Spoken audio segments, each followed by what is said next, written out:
본 방송에서 제공하는 투자 정보는 투자 판단에 대한 조언입니다.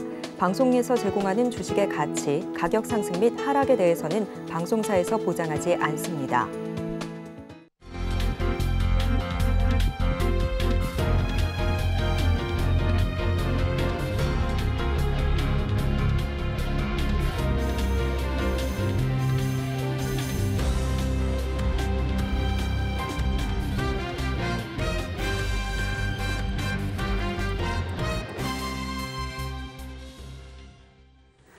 시청자 여러분 안녕하세요. 오늘을 돌아보고 내일을 준비하는 오늘장 내일장 일부 진행의 백선혜입니다. 간밤에 나왔던 제롬 파월 연준 의장의 발언은 매파와 비둘기파적인 기조가 공존했습니다. 인플레이션이 둔화되고는 있지만 아직까지 수치가 너무 높다고 발언을 했고요. 거기에 지금의 통화 정책도 제약적이기는 하지만 너무 긴축적이진 않다는 이야기를 했습니다. 이렇게 되면서 11월 FOMC까지는 시장은 관망세가 짙을 것으로 보이고요. 이 발언 이후에 11월 FOMC에서 금리를 동결할 가능성은 99.5%까지 올라갔습니다. 그런데 10년물 국채금리의 상황 5%대까지 상승하는 모습이 나타났습니다. 2007년 7월 이후 16년 만에 처음으로 찍혀 있는 수치고요. 거기에 중동발 지정학적 리스크도 심화가 되고 있는 상황입니다. 호재를 찾기 힘든 우리 시장은 양대 시장 모두가 2거래일 연속 내리막길을 걷고 있습니다. 특히나 코스피 지수의 경우는 7개월 만에 장중에 2360선대까지 내려앉는 모습을 보여주기도 했습니다. 한편 증권가에서는 이런 상황에 대해서 아무래도 위험 회피 심리가 두드러지다 보니까 패닉셀 물량이 나오면서 지수가 하방 압력을 받는 만큼 지금을 저가 매수의 기회로 삼아도 좋겠다는 분석이 나왔습니다. 본 방송에서 제공해드리는 정보는 투자 판단에 대한 조언일 뿐 해당 주식의 가치와 수익률을 보장하지는 않습니다. 아울러 서울경제TV와 서울경제신문은 당사의 브랜드입니다. 최근 당사를 사칭하는 피해 사례가 늘어나는 만큼 각별히 주의해 주시기 바랍니다. 또 저희 방송 유튜브를 통해서도 보실 수 있습니다. 유튜브 검색창에 서울경제TV라고 검색하시면 저희 방송과 함께 하실 수 있으니까요. 실시간 채팅도 많이 참여해 주시기 바랍니다. 10월 20일 금요일입니다. 오늘장 내일장 1부는 이 시각 보도본부로 시작하겠습니다. 앞서서 살펴보셨던 헤드라인 중에서 3가지를 골라서 심층적으로 다뤄보겠습니다. 오늘은 보도국의 이호진 기자와 함께합니다. 어서 오세요. 안녕하세요.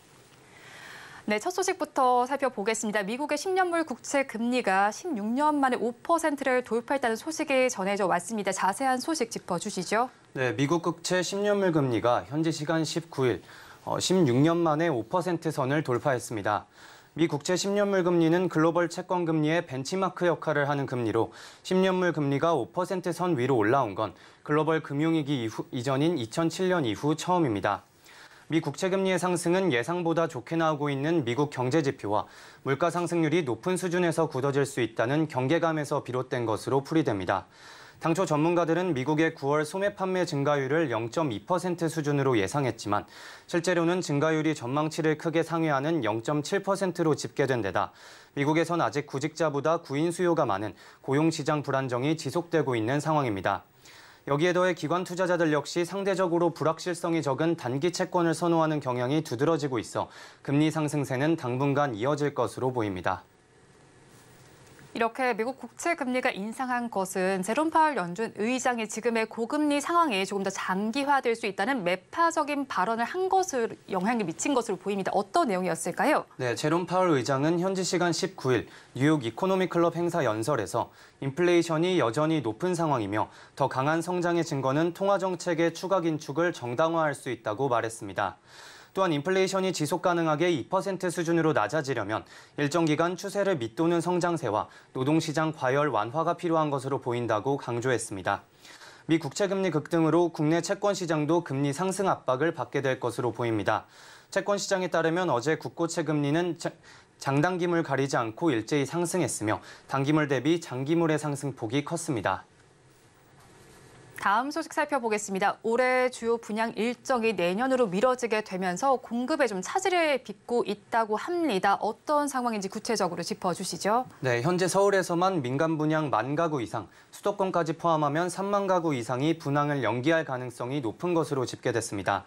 오늘 부동산 알114에 따르면 올해 전국 분양 예정 물량은 임대를 포함해 285만 5,495가구지만 이 중 6만 304가구는 아직 분양 일정이 확정되지 않았습니다.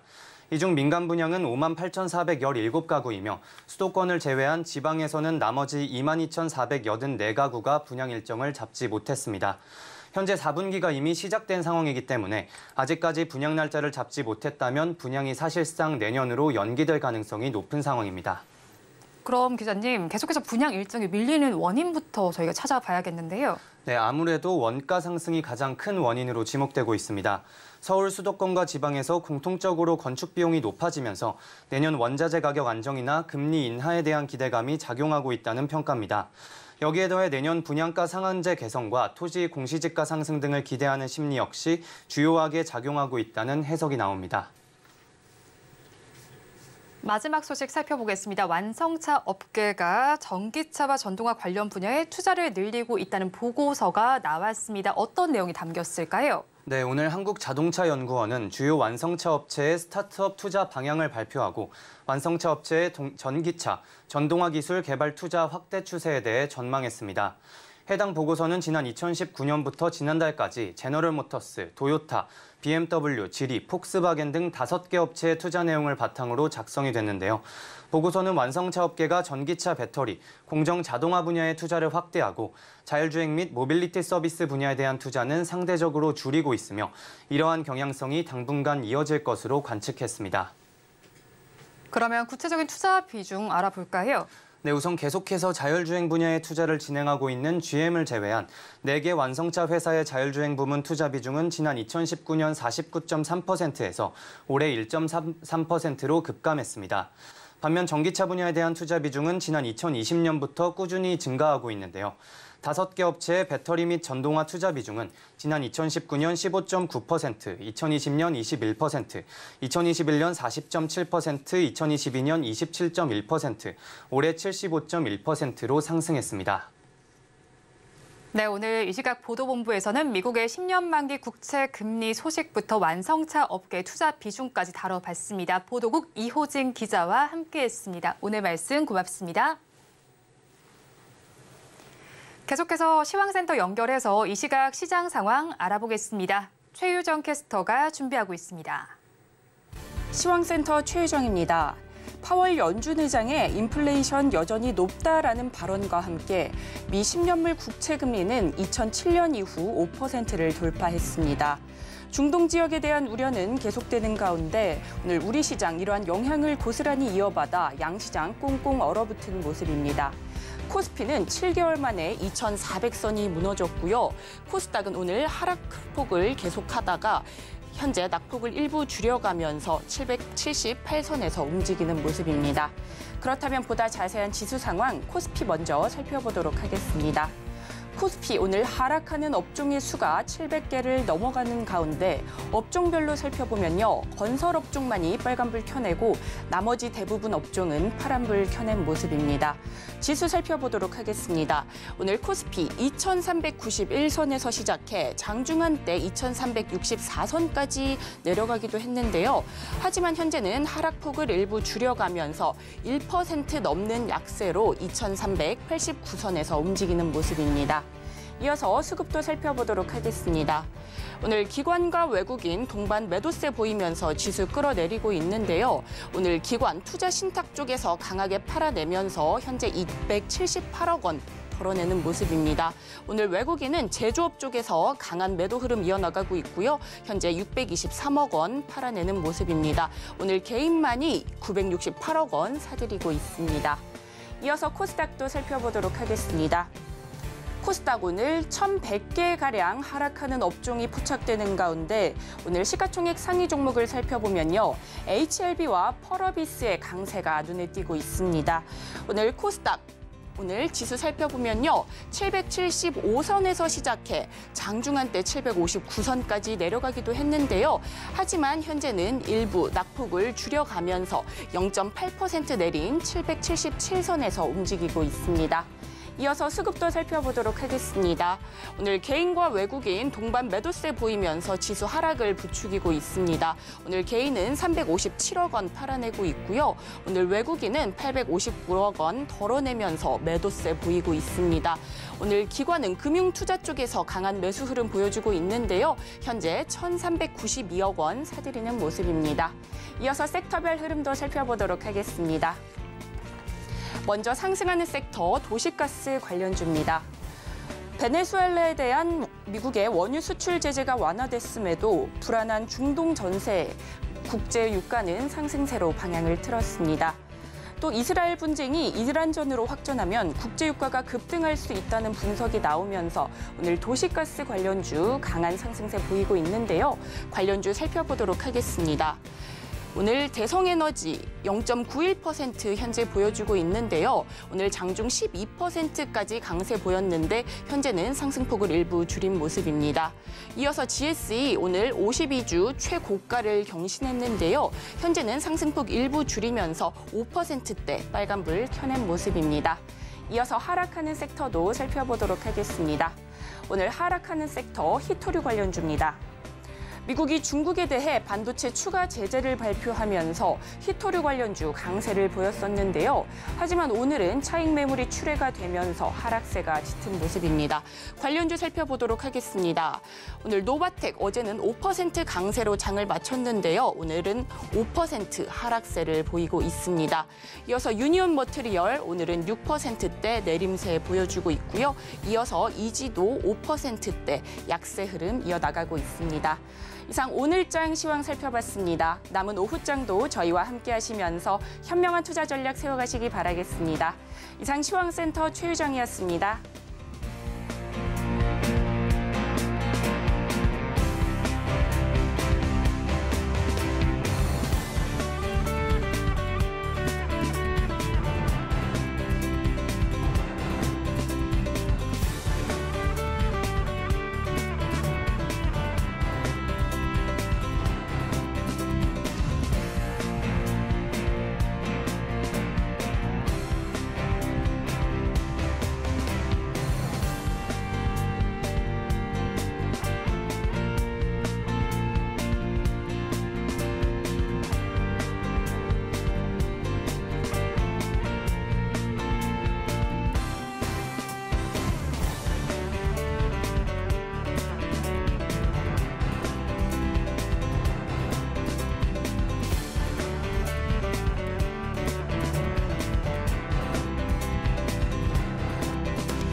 시시각각 변하는 시장의 이슈와 주가의 변동성에 투자 전략을 업데이트해보는 시간입니다. 오늘은 헤르메스 스탁 하창원 본부장과 함께합니다. 어서 오세요. 네, 안녕하십니까.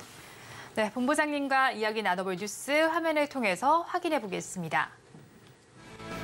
서울경제신문에서 발췌한 내용입니다. 금융감독원이 SM엔터테인먼트 인수 과정에서 시세 조종을 한 혐의로 카카오 창업자인 김범수 전 이사회 의장에게 출석을 통보했습니다. 이 소식에 카카오가 4만 원 지지선까지 뚫리면서 또다시 신저가를 기록 중입니다. 어제에 이어서 오늘까지 신저가 흐름을 이어가고 있는 움직임이 포착되고 있는데요. 관련해서 카카오뿐만이 아니라 카카오페이, 카카오뱅크, 카카오게임즈도 모두 약세를 보이고요. SM과 하이브까지도 내림세가 나타나고 있습니다. 자세한 내용 짚어보도록 하겠습니다. 카카오의 주가 양상부터 먼저 좀 짚어보겠습니다. 지금 시간 기준으로도 2% 후반대 하락률 기록하면서 39,300원 선을 가리키고 있습니다. 아무래도 SM엔터테인먼트를 인수하는 과정에서 불거진 이슈 때문인 것 같은데요. 자세한 내용 한번 좀 짚어보도록 하겠습니다. 논란일지 이렇게 좀 정리가 되어 있는데 본부장님께서는 이 사태 어떻게 해석하고 계실까요? 사실 이제 우리가 공개 매수 관련된 이슈가 있을 때 이게 두 번의 공개 매수가 사실 연달아 있었던 사례가 일단 제가 방송하고 나서는 처음 있었던 일인 걸로 알고 있거든요. 그러니까 그만큼 사실상 좀 물음표가 많이 생겼던 거고 이게 경영권 분쟁으로도 조금 확대가 됐었고 그때도 좀 의혹 제기들이 상당히 있었잖아요. 이거 뭔가 좀 있는 거 아니야? 이런 얘기들이 좀 많이 있었는데 일찍 보시면은 이제 관련된 부분에서 결국에는 압수수색 이후에 지금 이제 소환을 해서 지금 진행이 되고 있는 상황이고요. 사실 카카오는 이런 것들 외에도 사실상 투자를 할 때 좀 우리가 신경 써야 되는 부분들이 한두 가지는 아닙니다. 그래서 그 안에서의 좀 이슈가 불거지고 있는 상황이고 지금 이렇게 대표가 구속이 총괄이 지금 대표가 구속이 되어 있잖아요. 그러니까 이 트리거가 계속적으로 발생이 되면서 최근에는 추가적인 좀 하락이 나타나고 있는 상황이고 일단은 2,400여 원을 좀 투자를 해서 좀 강제적으로 하이브의 주가를 올린 그런 이슈들이 좀 있기 때문에 그 부분이 좀 문제가 되고 있고요. 또 이제 화면에서는 뭐 정확하게 나와 있지는 않지만 5% 이상의 이제 주주가 되면 이걸 또 신고를 해야 되거든요. 근데 그런 것들도 하지 않았기 때문에 지금 사법적으로 좀 이슈가 되고 있다라고 이해를 해보시면 좋을 것 같습니다. 네, 카카오는 사법 리스크가 드리워져 있습니다. 당분간 주가 회복이 쉽지 않을 것으로 보이는데 또 뉴스 기사 제목들도 지금 살펴보니까 뭐 인생 3대 후회다, 뭐 짐 될까 봐 자식에게도 못 준다 이런 얘기들 나오고 있더라고요.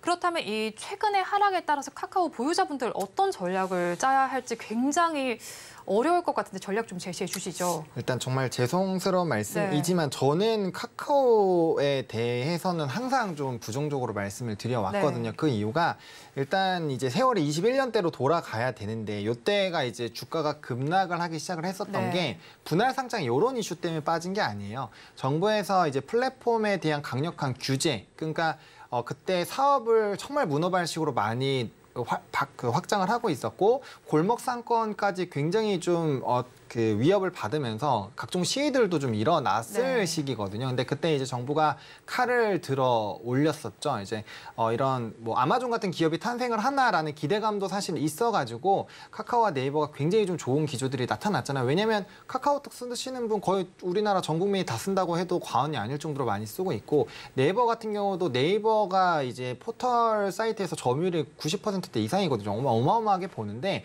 그렇기 때문에 이 많은 MS를 바탕으로 사업을 확장을 많이 했고 거기서 이제 수익성도 좀 많이 좋아졌었죠. 근데 이게 오히려 독점에 대한 규제 이슈가 생기면서 좀 문제가 되기 시작을 했었고 이게 법적으로 정책적으로 좀 규제를 하는 이슈가 나오면서 그때부터 하락이 시작이 됐거든요. 그 이후부터는 저는 한 번도 방송에서 카카오를 매수를 하자라고 말씀을 드린 적이 없고 항상 조금 보수적으로 봐야 된다. 조금 이제 정리를 해야 된다라고 많이 말씀을 드렸던 이유가 일단은 정부의 정책과 맞서서 잘 되는 산업이 없습니다. 일단 1차적으로 그렇고 그 2년 전에 발생했었던 이슈가 아직까지도 끝나지 않았거든요. 아직도 그 플랫폼 독점적인 규제에 대한 이슈들이 진행이 되고 있어요. 그러니까 그 정부적인 차원에서의 좀 이슈가 지속이 되고 있다라는 점. 그리고 가장 큰 카카오의 문제는 이제 분할하는 부분이죠. 뭐 정부에 대한 이슈들도 있지만 그 이후에 투심이 좀 꺾인 상황에서 분할을 계속적으로 하면서 이제 회사들을 좀 쪼개게 됐고 그러다 보니까 주식의 가치가 자꾸 희석이 되는 거죠. 합치면은 합쳐있던 것들이 빠져나가니까 당연히 이제 지주사 역할을 할 수밖에 없는 환경이 되는 거고 그 가치가 있었던 밸류가 다른 쪽으로 빠져나가니까 기존 주주는 점점 힘들어지는 그런 상황이 발생이 되는 거죠. 근데 이제 지주사가 우리나라에서 계속적으로 저평가를 받는 이유가 실적이 좋은 회사들도 이게 주주 환원으로 이어지지가 않거든요. 네. 그리고 이제 개별 자회사가 좋아진 상황에서 이러한 기조가 이제 지주사에게 영향을 주는 경우도 있지만 시장이 별로 좋지 않으면 개별 종목으로 그냥 오르고 그 이슈가 끝나기도 합니다. 근데 아시다시피 카카오 쪽에서 지금 실적으로 뭔가 드라마틱하게 좋아진다라고 볼 수 있는 쪽이 그나마 그 뱅크 쪽에서 대출 쪽이잖아요. 네. 그러니까 그걸 제외하고는 사실 뭐 게임즈부터 시작해서 다들 어렵기 때문에 오히려 더 힘들어지는 거죠. 그렇기 때문에 지주사로서 오히려 자회사들의 이런 악재, 실적에 대한 부담감들이 같이 엮여지게 되면서 연속적인 투심이 악화가 되는 상황들이 나타나고 있고요. 아직까지도 분할 상장이 끝나지 않았다라는 점. 네. 그리고 이제 앞서 얘기를 나눴던 이런 이제 사법 리스크까지도 계속적인 부정적인 요인들이 붙어주다 보니까 상당히 좀 쉽지 않고요. 카카오를 우리가 많이 활용을 하긴 하지만 지금 이제 컨텐츠 종목군들도 완전 박살이 났잖아요. 그 네. 이유가 TV 광고 시장이 굉장히 안 좋기 때문에 컨텐츠 쪽에서의 수익성이 상당히 악화가 됐거든요. 그러니까 TV 슬롯에서도 빠지고, 그러니까 이 광고 시장에 대한 문제가 카카오만의 문제가 아니라는 거예요. 그 코로나라는 사태를 맞으면서 광고 시장이 상당히 위축이 됐고, 거기에 따른 부분들을 지금 플랫폼 업체들 그리고 컨텐츠 업체들 전방위적으로 다 맡고 있는 상황이거든요. 근데 이러한 기조들이 당장 해소가 될까? 쉽지 않다라는 거죠. 그래서 그런 부분에서 봤을 때 실적적인 기조도 지금 당장 턴을 하기가 어렵고요. 그다음에 이제 뭐 어떻게 보면은 또 요번에 이 사실은 스톡옵션 행사하지 않겠다라고 했었는데 네. 그게 또 진행이 됐잖아요. 그러니까 물론 그게 이제 뭐 대표로 올라오기 전에 스톡옵션을 받은 거라고는 하지만 그게 주주들 입장에서 사실 신뢰도가 상당히 또 꺾여질 수도 있는 부분이죠. 그러니까 그런 전방위적인 부분들이 지금 계속 엮이면서 상당히 어려움을 보여주고 있는 상황이고, 어쨌든 지주회사로서의 뭐 배당이라든지 이런 매력도가 굉장히 떨어지고, 그 와중에도 지금 시총이 아직도 엄청나게 높죠. 시총이 네. 아직도 엄청나게 높기 때문에 그런 부분에서 본다라고 한다면 과연 밸류적으로 봐도 카카오가 이 정도의 시총을 유지할 수 있느냐라는 부분을 고민을 해본다면은 뭐 복잡하죠. 그래서 그런 부분을 생각을 해본다면은 좀 죄송스러운 말씀이지만 카카오가 정말 유의미하게 상승력이 나오기 위해서는 정말 다 많은 부분에서 바뀌어져야 된다라는 부분들을 좀 말씀을 드리고 싶습니다. 네, 본부장님 말씀을 들어보니까 뭐 정부와의 이슈도 아직 해소가 되지 않은데 사법 리스크가 드리워져 있고 또 상장도 앞으로 더 할 것으로 예상이 됩니다. 이 분할 상장 이슈 역시도 주주 가치를 제고하지 못한다는 비난을 받고 있는데 거기에 또 여러 가지 사업 리스크도 있는 상황이잖아요. 네. 지금 뭐 사실 카카오에 대해서 굉장히 보수적인 의견을 많이 주셨는데 그래도 이 와중에 펀더멘털적인 측면을 고려해 보면 중장기적으로 봤을 때는 상승할 수 있는 여력도 있다라는 분석도 있기는 하더라고요. 이런 의견들에 대해서는 어떻게 생각하시나요? 그러니까 이제 아무래도 MS 자체가 높다 보니까 네. 뭐 전방위적으로 사업이 좋아지게 된다면 당연히 뭐 지금보다는 조금 더 좋아질 수는 있겠죠. 근데 사실 이제 주주분들도 굉장히 스마트해지고 있고 지금 네. 정보의 교류가 워낙 빠르게 움직이고 있잖아요. 그러면은 이제는 단순히 사용을 하는 것만으로가 중요한 것이 아니라 정말 이런 밸류적인 측면이나 앞으로의 사업 성장성이 들이 과연 어떻게 진행이 될 것이냐, 그리고 이 분할 상장에서 이제 쪼개진 이 더블 카운트가 됐었던 밸류 부분들을 어떻게 다 상쇄할 것이냐, 결국엔 그런 것들을 다 상쇄를 하려면 각 사업 부문들이 굉장히 실적적인 부분에서 반등이 나와야 되는데, 물론 이제 사업이라는 게 항상 어려울 수는 없고 좋을 때도 있고 안 좋을 때도 있기 때문에 네. 좋아진다면 당연히 이 주가의 가치도 좋아질 수가 있겠죠. 근데 그게 과연 언제냐라는 거죠. 그러니까 지금 주주분들은 지금 시장도 좋지 않고 이미 주가가 고점 대비해서는 굉장히 많이 빠져있기 때문에 이미 굉장히 힘들어하고 계시거든요. 근데 그날까지 기다리는 것도 쉽지 않고 그때까지 지금 이런 사법 리스크라든지 부정적인 요소들이 있기 때문에 그 부분들이 계속적으로 주가가 막 현재 상태로 횡보를 해주면서 그런 상황이 온다면 너무 좋겠지만, 기다리시다 보니까 더 주가가 빠지는 상황이 연속적으로 네. 나타나고 있다는 거죠. 그렇기 때문에 지금 시점에서 투자자들이 장기적인 뷰를 가지고 사실상 홀딩하기는 쉽지 않다. 그렇다고 사실 매도하기도 쉽지가 않은 게, 아시겠지만 이게 국민주였고 워낙 많은 분들이 이렇게 매수를 네. 하셨기 때문에 사실상 평단 자체는 상당히 높을 확률이 크다라는 거죠. 근데 여기에서 사실 그 시장이 좋더라도 정리하는 버튼을 누르는 게 정말 어렵거든요.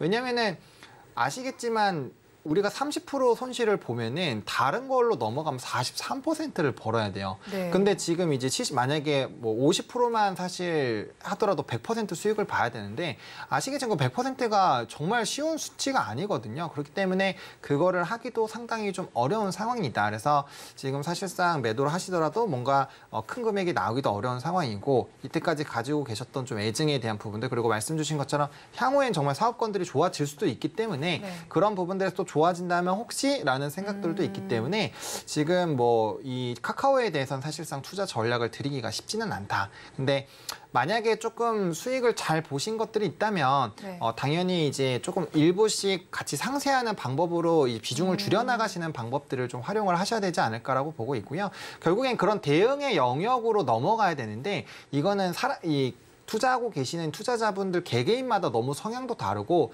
투자 성향도 다르기 때문에 이걸 뭐 공통적으로 어떻게 하셔라라고 말씀드리긴 상당히 너무 어렵다라고 말씀을 드리고 싶습니다. 네, 카카오에 대해서는 사실 복잡하게 좀 엮여 있는 만큼 이로탈 대응 방안이 좀 어려운 것 같습니다. 그래도 각자의 상황에 맞춰서 잘 대처를 해 나가면 좋겠다는 의견을 주셨습니다. 그럼 다음 이슈 화면을 통해서 살펴보겠습니다.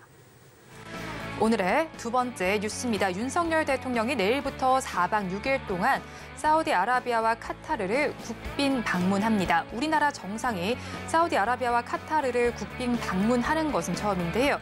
한편 이재용 삼성전자 회장과 정의선 현대자동차그룹 회장 등 기업 총수들도 윤석열 대통령의 사우디아라비아, 카타르 중동 순방에 동행하게 됩니다. 관련해서 오늘 네옴시티 섹터 자체는 하락세지만 종목별로 조금 차별화된 장세가 펼쳐지고 있습니다. 자세한 내용 짚어보겠습니다. 윤석열 대통령이 내일부터 4박 6일 동안 국빈 자격으로 카타르와 사우디아라비아를 방문하게 됩니다. 민간 사절단도 동행을 하게 되는데 139개 기업 정도가 동행을 하게 됩니다. 그럼 어떤 곳에서 추가 수주를 좀 기대해 볼 수 있을까요?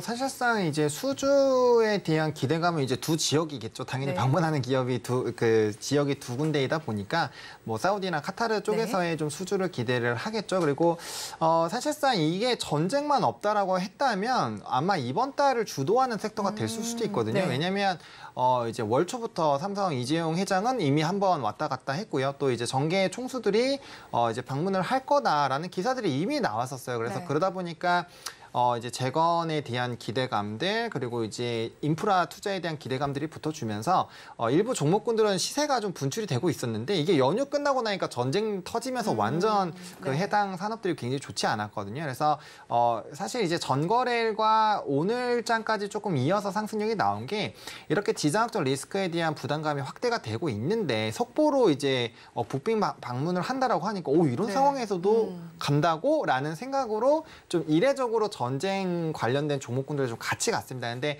오늘 좀 힘이 약해질 수밖에 없었던 이유가 아시다시피 이제 바이든 정부가 또 이제 이스라엘의 이 대규모 지원 관련된 이슈가 부각이 되면서 전쟁에 대한 장기화 이슈가 있었고 또 국제 유가가 올라가다 보니까 지정학적 리스크 쪽으로 완전 수급이 쏠리잖아요. 그러니까 반대되는 섹터인 재건이나 이런 국빈 방문 관련된 섹터들은 좀 약세를 보였다라고 보시면 좋을 것 같고 일단 수주가 나올 수 있는 영역 같은 경우는 뭐 네옴시티 관련된 부분들 또 네. 이제 뭐 항만이라든지 그다음에 이제 카타르에서는 LNG 플랜트 뭐 LNG 수주 뭐 이런 전방위적으로 좀 나올 수가 있겠죠. 그래서 뭐 사실상 이제 만나면서 에너지라든지 이런 원유 공급이라든지 뭐 다양한 부분에서 얘기가 나올 것으로 보여지고 있고요. 네. 워낙 참여 기업이 엄청나게 많습니다. 뭐 이거 뭐 사우디만 130개고 카타르가 59개사가 방문할 예정이기 네. 때문에 지금 이제 좀 말씀드렸던 부분은 기사에도 확인할 수 있고 우리가 사우디나 카타르 하면 머릿속에서 떠오르는 산업들을 좀 말씀을 드린 거고요. 지금 이제 뭐 네. 보시는 것처럼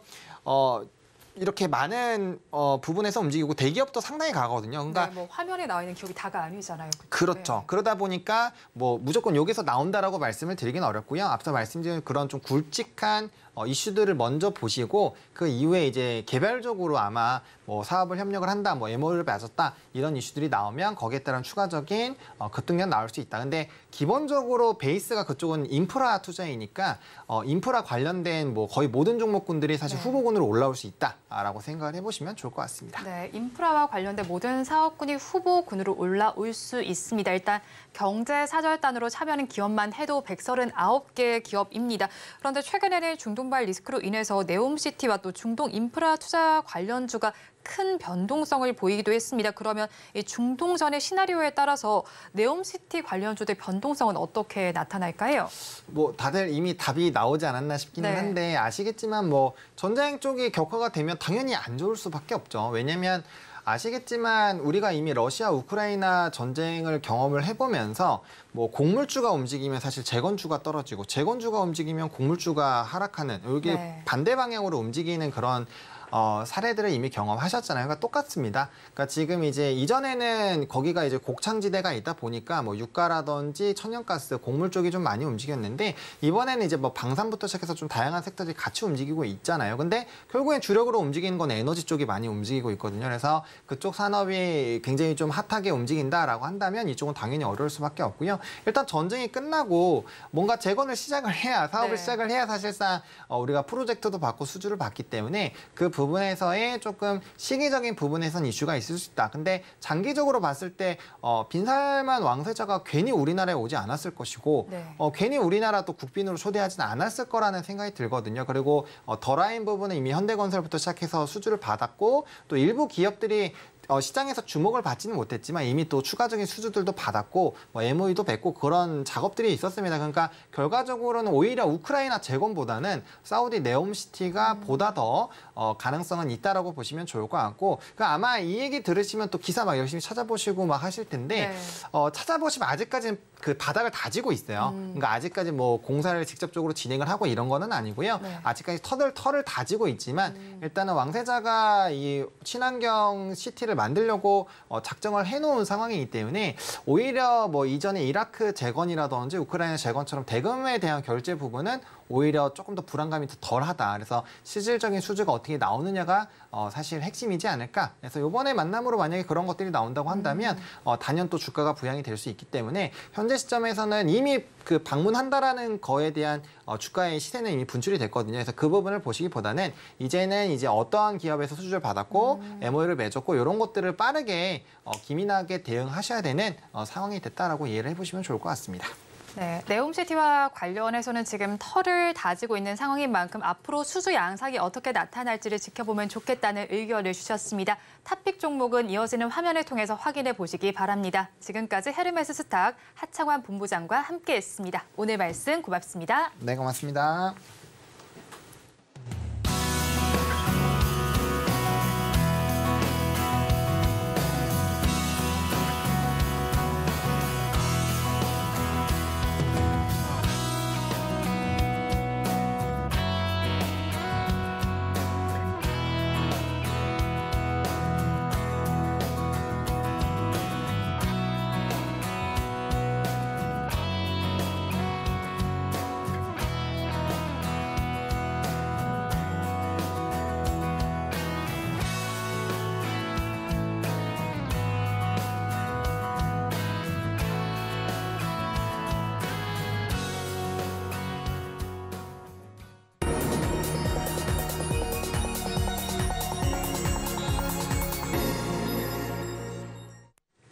마켓 리더의 시선으로 글로벌 경제와 산업 트렌드를 체크하고 이걸 수익으로 연결해보는 시간, 고수의 선택 시간입니다.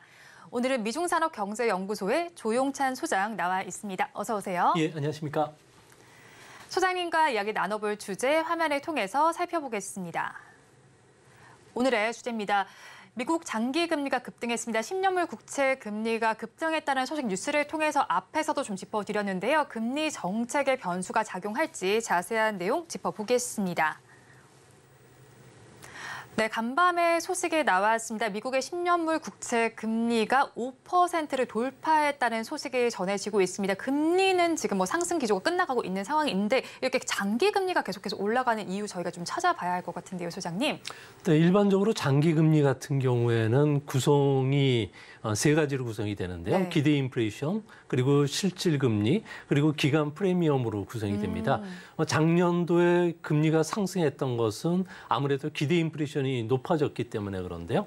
연준이 공격적인 금리 인상으로 인해서 기대 인플레이션은 현재는 잡힌 상황입니다. 가장 중요한 건 이제 실질 금리가 빠르게 상승을 하고 있는데요. 네. 작년 7월 달 이후에 무려 1%포인트 이상 지금 뛰어 올라가면서 달러가 다른 통화에 비해서 강세를 보여줬고요. 또 안전자산 쪽으로 자금이 몰리면서 주식을 비롯한 위험 자산들이 지금 하락하는 그런 국면입니다.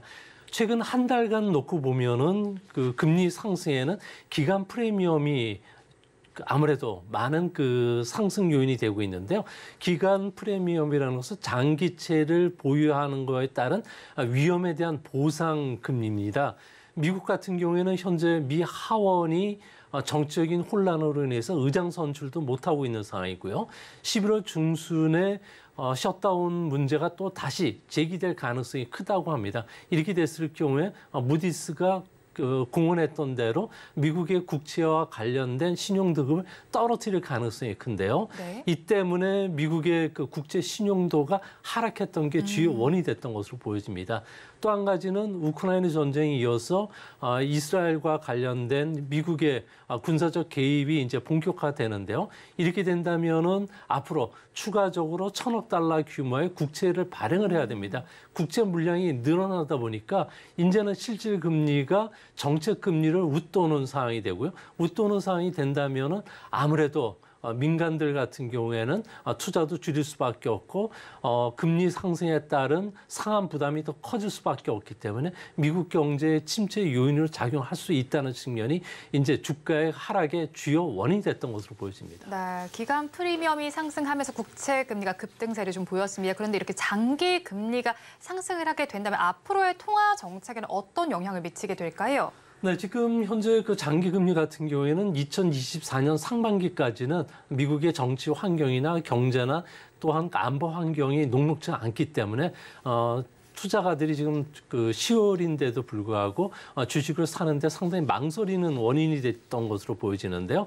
미국의 장기 금리가 계속 상승한다면은 미국의 GDP의 70%를 차지하는 개인 소비들 같은 경우에는 계속적으로 증가할 가능성이 없지 않나 이렇게 보여집니다. 이 때문에 블룸버그 같은 경우에 네. 이제 그림을 보시는 바처럼 경제학자들이 예상한 바로는 이번 그 3분기 GDP 성장률 예상보다 높은 3%까지 올라갈 가능성이 있고요. 하지만 이제 실질 금리가 올라감으로 인해서 4분기는 0.5% 네. 그리고 내년 1분기는 0.1%로 제로 성장으로 떨어진다는 거죠. 이렇게 된다면 기업들 실적들 같은 경우에는 악화 우려가 있기 때문에 뭐 주시장이 지금 악재가 되는데요. 다행히 좋은 점은 현재 그 금리 인상 마지막 국면에 실질 금리가 좀 올라감으로 인해서 인플레이션 압력이 둔화될 수 있다는 겁니다.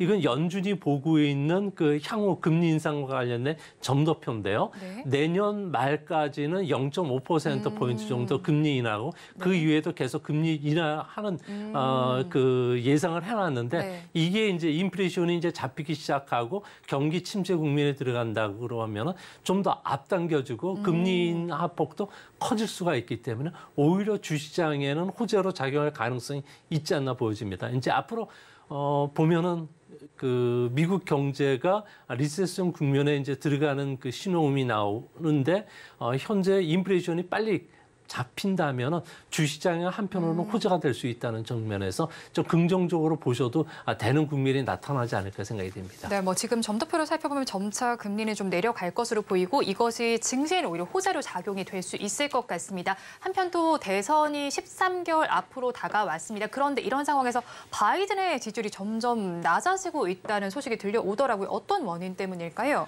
네, 미국에서는 로이터하고 입소스가 아무래도 그 여론조사 쪽에서는 상당히 그 전통을 갖고 있는데 네. 여기에서는 10월 달에 바이든의 지지율이 40%까지 지금 떨어져 있는 상황입니다. 네. 지지하지 한다가 40%, 지지하지 않는다가 54%인데요. 네. 이것을 이제 고스란히 반사이익을 트럼프가 지금 받고 있는 상황이라고 합니다.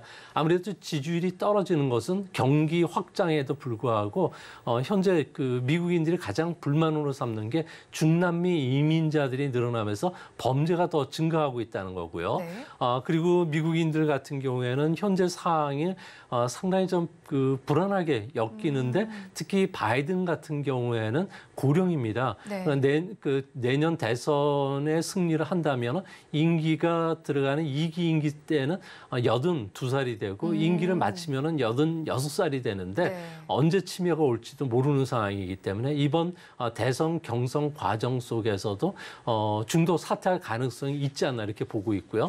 또 백악관 입장에서는 고령인 사항을 감안한다면 중도 포기를 선언해야 되는데 만약에 대선 포기 선언하는 순간 백악관 같은 경우는 바로 레임덕에 빠져들 수가 있겠고요. 11월에 있는 에펙 정상회담 기간 동안에 시진핑이 미국을 방문하지 않을 수도 있는 상황이기 때문에 현재 그 바이든 입장에서는 닷을 올리고 그리고 돛을 단체로 나갈 수밖에 없는 상황이라고 합니다. 네, 바이든 대통령 뭐 지금 상황이 녹록치 않습니다. 고령이라는 점도 리스크 요인으로 작용을 하고 있는데요. 한편 또 이제 또 다른 대선 주자로 보일 수 있는 트럼프 전 대통령의 인기는 좀 압도적이잖아요. 지금 지지율도 꽤 많이 오른 상태인 걸로 아는데 저희 화면을 통해 좀 살펴볼까요?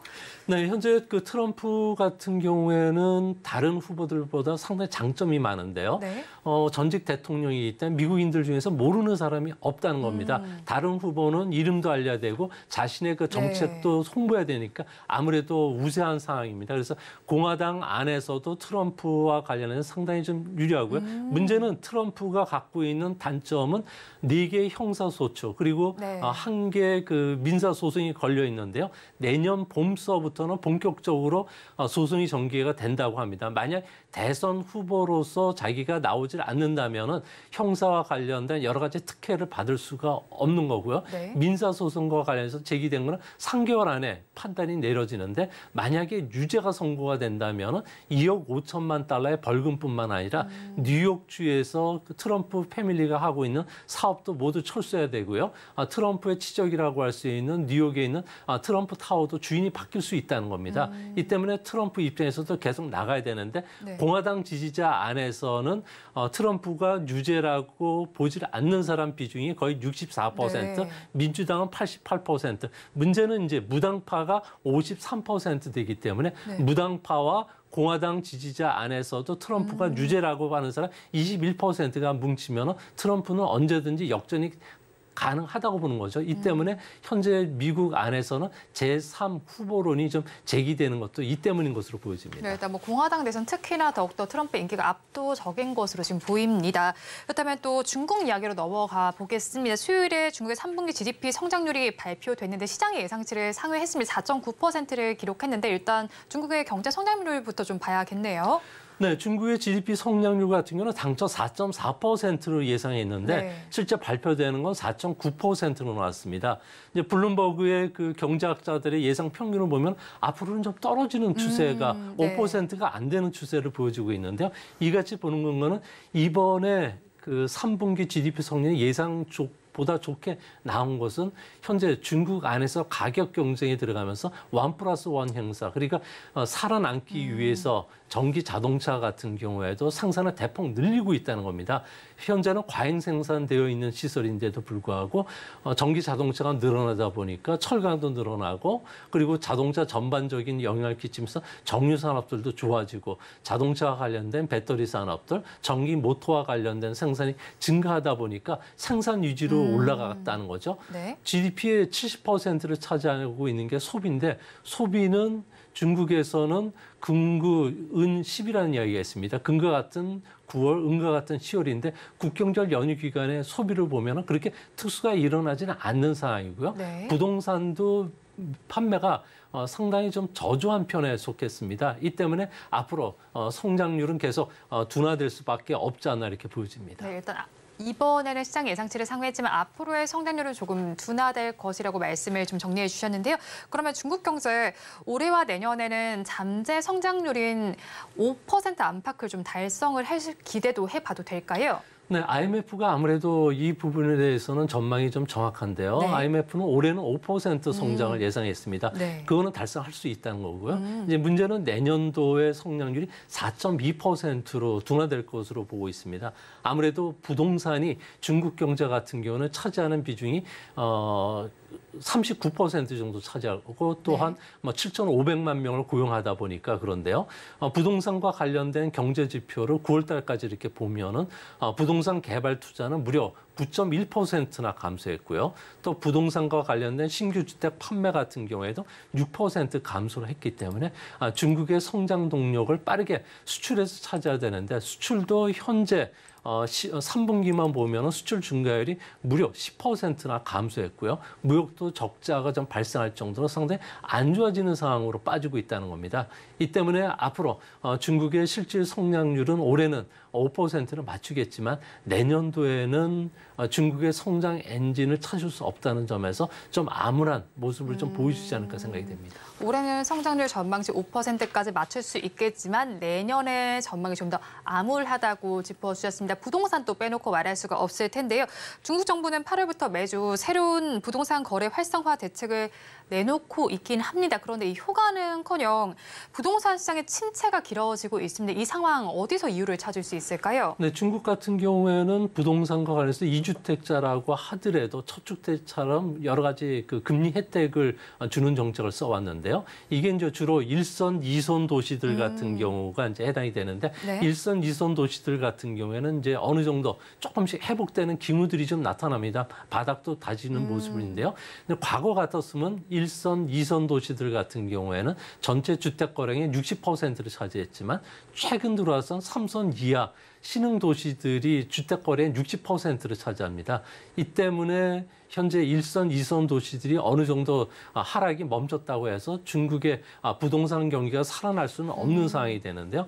이 때문에 앞으로 부동산과 관련된 중국 정부가 규제 조치 해제라든지 주택은 사는 것이지 투기 대상이 아니라는 점, 공동 부유 정책을 계속 유지하는 한 부동산과 관련된 획기적인 전환이 어렵다는 측면에서 부동산과 관련된 팔렸던 물량들 같은 경우에는 현재 상당 물량이 쌓여 있기 때문에 2025년 정도가 돼야지 이 물량이 어느 정도 해소된다는 측면에서 중국 경제는 내년도에 부동산 경기 회복 없이 나홀로 성장하기는 상당히 어려운 상황이지 않을까 보여집니다. 네, 중국 정부가 부동산과 관련해서 일단 먼저 국민들에게 신뢰를 심어줘야 하지 않은 시점인가 싶습니다. 그럼 중국 정부가 국민의 불안을 진정시킬 수 있는 구체적인 조치를 취하지 않는다면 정부에 대한 신뢰 회복이나 또 경기 회복은 어렵다고 봐야 할까요? 네, 중국 같은 경우에는 코로나 기간 동안에 도시 봉쇄가 상당히 좀 심각한 상황이 됐는데 이 때문에 중국인들이 정부 말을 믿지를 않는다고 합니다. 네. 그러다 보니까 현재 부동산과 관련된 개발 회사들의 부도가 계속되고 있기 때문에 여기에 연관된 은행들과 관련해서 뱅크런 사태들이 상당히 좀 심화되고 있는 상황인데요. 이제 앞으로 부동산과 관련해서 중국 정부가 대대적으로 규제 완화뿐만 아니라 금리도 낮춰야 되겠고요.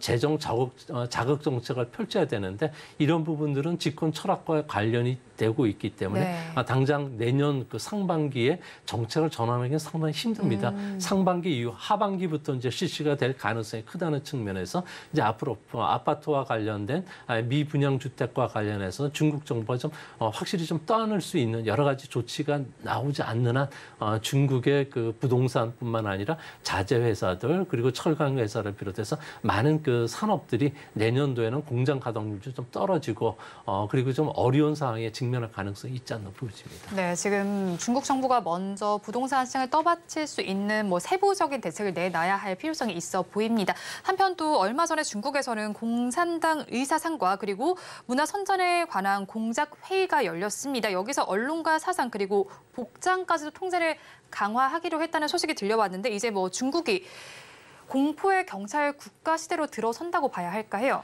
네, 그렇습니다. 중국 같은 경우는 국가 소프트웨어를 위상을 좀 높이고요. 또 중화 문화의 영향력을 좀 향상시키기 위해서 시진핑 문화 사상을 철저히 옹호하기로 했는데요. 이제 문제는 시진핑 같은 경우에는 자신의 반대하는 철학이라든지 그리고 정신과 관련된 연예인뿐만 아니라 사상가를 좀 탄압을 했지만 이제는 패션 의류까지도 이런 부분과 관련해서도 규제를 하겠다는 거죠.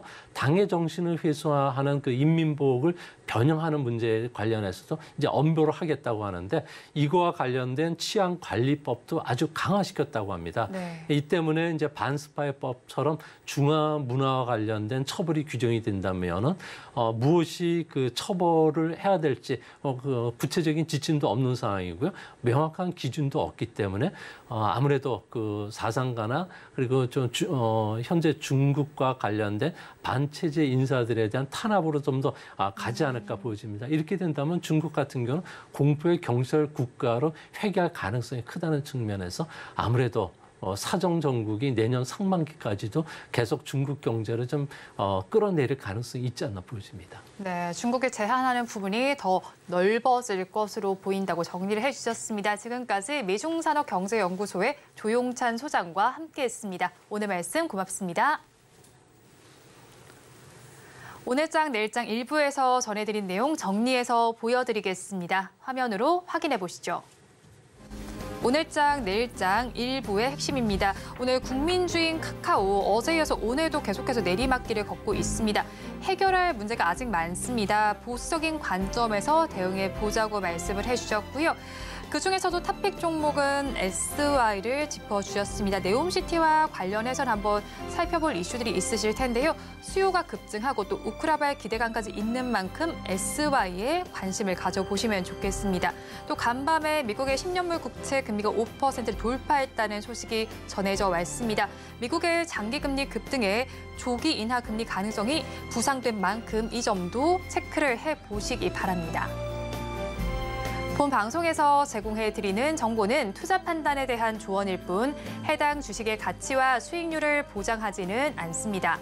아울러 서울경제TV와 서울경제신문은 당사의 브랜드입니다. 최근 당사를 사칭하는 피해 사례가 늘어나는 만큼 각별히 주의해 주시기 바랍니다. 오늘장 내일장 1부에서 준비한 순서는 여기까지입니다. 저희는 잠시 후 2부로 돌아오겠습니다.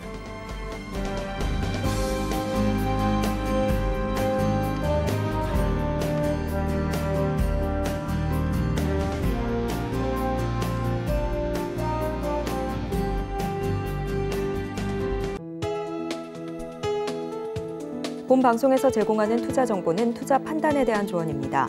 방송에서 제공하는 주식의 가치, 가격 상승 및 하락에 대해서는 방송사에서 보장하지 않습니다.